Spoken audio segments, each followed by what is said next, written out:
अलग अलग व्यक्तियों का ज्ञान अलग अलग होता है। बुद्धि अलग अलग होती है। इसलिए एक ही वस्तु को देखकर कोई कुछ विचारता है तो कोई कुछ। एक वस्तु को देखकर किसी के मन में राग उत्पन्न हो जाता है, किसी दूसरे के मन में द्वेष उत्पन्न हो जाता है, किसी तीसरे के मन में एक ही वस्तु को देखकर मोह उत्पन्न हो जाता है और चौथा व्यक्ति उस वस्तु के प्रति उदासीन रहता है। ऐसे ही जीवन के विषय में होता है। परमेश्वर ने जो हमें साधन दिए हैं, कोई उन साधनों का सदुपयोग करते हुए पूरे पुरुषार्थ से अपने जीवन को उत्कृष्ट बना लेता है और कोई उन्हीं साधनों से अपना जीवन निकृष्ट कर लेता है। जैसे एक उदाहरण दिया, पानी का गिलास आधा भरा हुआ है तो किसी की दृष्टि ऐसी होती है कि गिलास में तो आधा ही पानी है, दूसरे की दृष्टि होती है आधा पानी तो है। तो इसके पीछे अलग अलग ज्ञान काम कर रहा होता है, अलग अलग भाव होते हैं, अलग अलग बुद्धियां होती हैं। एक व्यक्ति जीवन के विषय में विचारता है कि इतने वर्ष बीत गए, मैं इतना बड़ा हो गया हूँ, मैं 40 वर्ष का हो गया हूँ, 30 वर्ष का हो गया हूँ। परंतु वास्तविकता ये है कि 35 वर्ष उसके चले गए हैं, 20 वर्ष उसके बीत गए हैं। एक व्यक्ति जो 70 वर्ष का हो गया है तो वह यह विचारे कि मैं घटता जा रहा हूँ, मृत्यु के समीप पहुंचता जा रहा हूँ, तब वह सुधार का प्रयास करेगा और जो महत्वपूर्ण मुख्य चीजें हैं उनमें वो लगेगा और जो गौण चीजें हैं उनमें नहीं लगेगा। जैसे कोई व्यक्ति 70 वर्ष का है तो विचारे अब 20-30 वर्ष बचे हैं।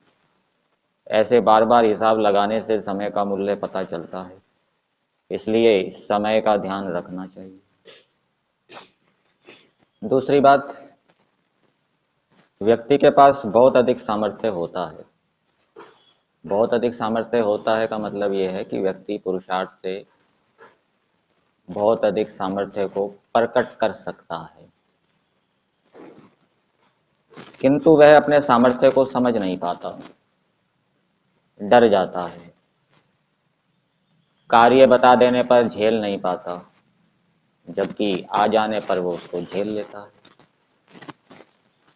जैसे उदाहरण दिया कि जुए में पांडव सब हार गए तो वे यहाँ वहाँ चले गए, वनवास उन्होंने किया, उन पर क्या बीता होगा, परंतु उन्होंने सब कुछ सहन कर लिया, सामर्थ्य उनका प्रकट हो गया वनवास के कष्टों को सहन करने का।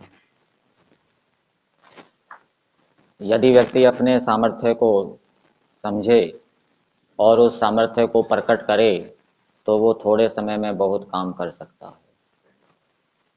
इसलिए हमें अपने सामर्थ्य को जानने का, समझने का प्रयास करना चाहिए और उस सामर्थ्य को प्रकट भी करना चाहिए। अब पछताए होत क्या जब चिड़िया चुग गई खेत। संसार में आए हैं तो हमें अवसर मिला है उन्नति करने का, तो उन्नति कौन कर पाएगा, अवसर का लाभ कौन उठा पाएगा?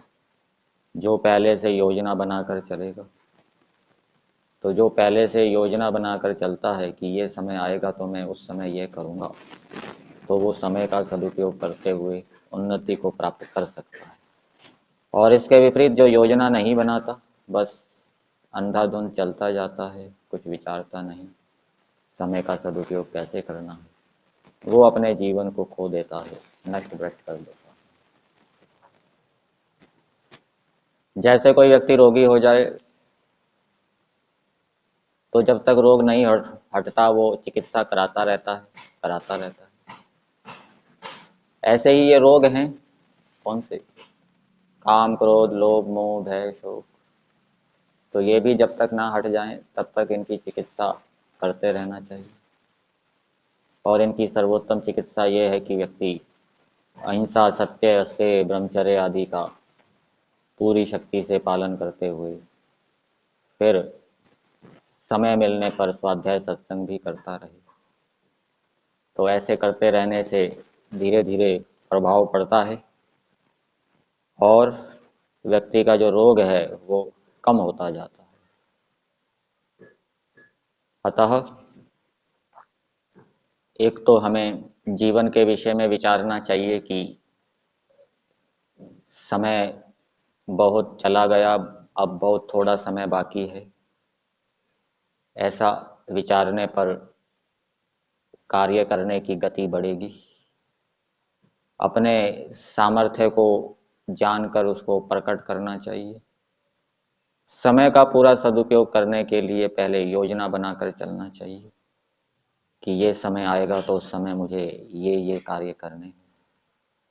और जब तक बंधन का कारण जो हमारे क्लेश हैं, काम क्रोध लोभ मोह आदि, वो जब तक दूर नहीं हो जाते तब तक उनकी चिकित्सा करते रहना चाहिए।